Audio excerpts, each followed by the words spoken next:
अहो, मंत्र्यांनी जे उत्तर दिलेलं आहे ते उत्तर सगळं खोटं आहे.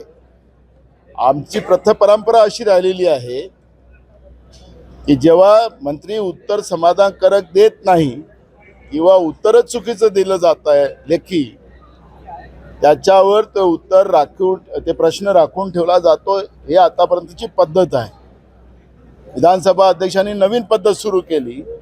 त्यांनी खरं तर त्या मंत्र्याला तंबी द्यायला पाहिजे होती, पण त्या मंत्र्याला तंबी देत नव्हते. त्याला उलट त्याचं संरक्षण करत होते, जसं आपण पाहत होतो. त्यामुळे आता दुपारच्या याच्यामध्ये जेव्हा विधानसभा अध्यक्ष मीटिंग घेतील त्याच्यात आमचं समाधान झालं नाही तरी पुन्हा आम्ही विधानसभेत ही भूमिका मांडू.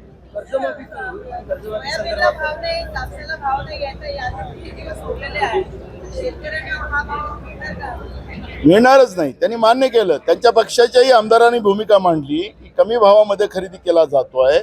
त्यांच्या पक्षाच्याही आमदारांनी मांडलेलं आहे. म्हणजे हे सरकार कसं झोपी गेल्याचं सोंग करते हे त्याच्यातून स्पष्ट झालेलं आहे. आणि म्हणून शेतकरी वाऱ्यावर आणि हे सरकार एसी मध्ये आणि तुपाशी आहे. तसंच परिस्थिती आज आपण महाराष्ट्रामध्ये पाहतो. कर्जमाफीचाही प्रश्न आम्ही विचारणार आहोत, पण आपल्याला पुन्हा पुन्हा आम्ही सांगतो की या पुरवणी मागण्यामध्ये 500 कोटी रुपये कर्जमाफीसाठी सरकारने ठेवलेले आहेत. पण हे 500 कोटी या आताच्या कर्जमाफीचे नाही. 2014 ते 19च्या काळामध्ये फडणवीस मुख्यमंत्री असताना छत्रपती शिवाजी महाराज स्वाभिमान कर्जमाफी योजना सुरू केलेली होती.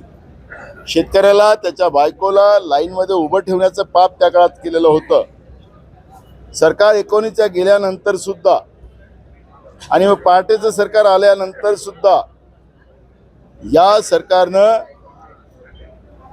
कर्जमाफी शेतकऱ्यांची पूर्ण करू शकले नाहीत. काही शेतकरी कोर्टात गेलेत.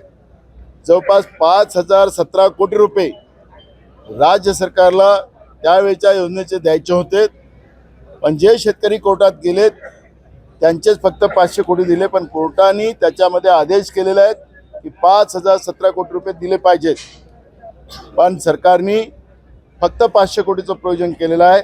या सरकारचा दिवाळा निघालेला याचा अर्थ तो आहे.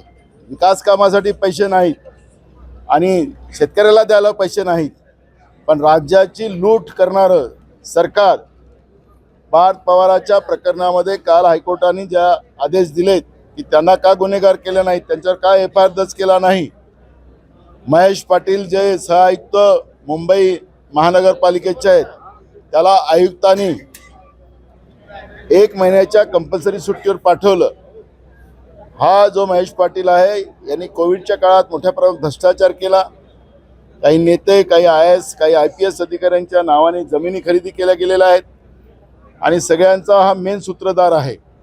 पण आम्ही कारवाई करतो असा दिखावा करण्यासाठी त्याला फक्त 1 महिन्याच्या सुट्टीवर पाठवलं. खरं तर त्याला बडतर्फ करायला पाहिजे होतं, पण बडतर्फ केलं तर आमची पोल खुलेल आणि म्हणून त्याला दाखवायसाठी 1 महिन्याच्या सुट्टीवर पाठवलं.